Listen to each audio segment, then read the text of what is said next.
नील देखुटे नायना खराब అయితే కాలేగా ఇక్కడ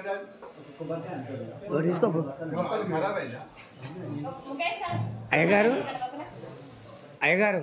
ఇందాక 3 చెప్పినావు నంది లేదంటే గుర్తుపడతాం శిఖరం లేకపోతే గుర్తుపడతాం గోపురం అంటే ఎట్లుంటుంది మరి అట్లా గుర్తుపడతాం అంటే ఇప్పుడు మనము యాది గుర్తుపోయాం రాజగోపురం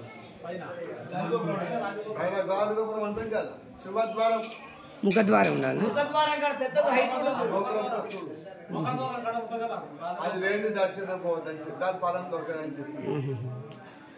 5 ఫలాలు చెప్పింది నది లేని ఊరు నది లేకపోతే నది వారదో ఆ ఊళ్ళో వాస్తు దోషం పడుతుందని చెప్పింది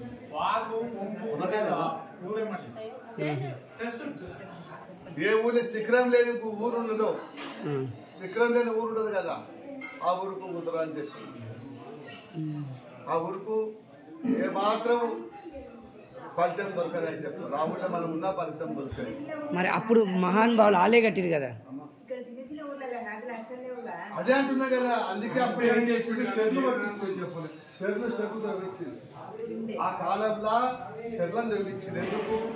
బతుకరికి వచ్చిన మనం నది వాళ్ళకి చెరుకు తవ్వించింది చెరువును తవ్వించాలంటే గ్రానం పడ్డ నాడు ఇళ్లలో స్నానం చేయలే ఆనాడు గ్రానం వచ్చే నాడు ఇళ్లలో స్నానాలు చేయలే చెర్లలో మునిగొచ్చేది నదులలో మునిగొచ్చేది తిన్నావా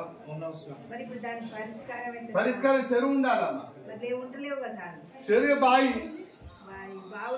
లేకుంటే గంగే జమునే కృష్ణ గోదావరి అనుకుంటే పోసుకోవాలి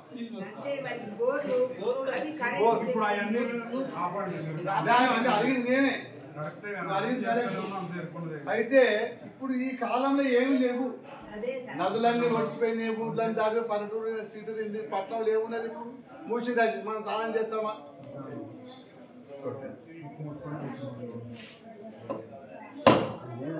అందుకే వేదముల మంత్రం చెప్తున్నది మనం చెప్పలే వేదముల గంగే జమునే కృష్ణ గోదావరి సరస్వతి నర్మదా సింధు కావేరి జలేశ్వరి గురు అంటే అన్ని గంగలు నేను చెప్పి ఏం నాయన పొద్దుంది రాగి ఇప్పుడు పోయిందా ఇప్పుడు లేచింది రాగి కడితే భగవాన్ అది చిన్న 11 సార్లు చెప్పు ప్రథమేజ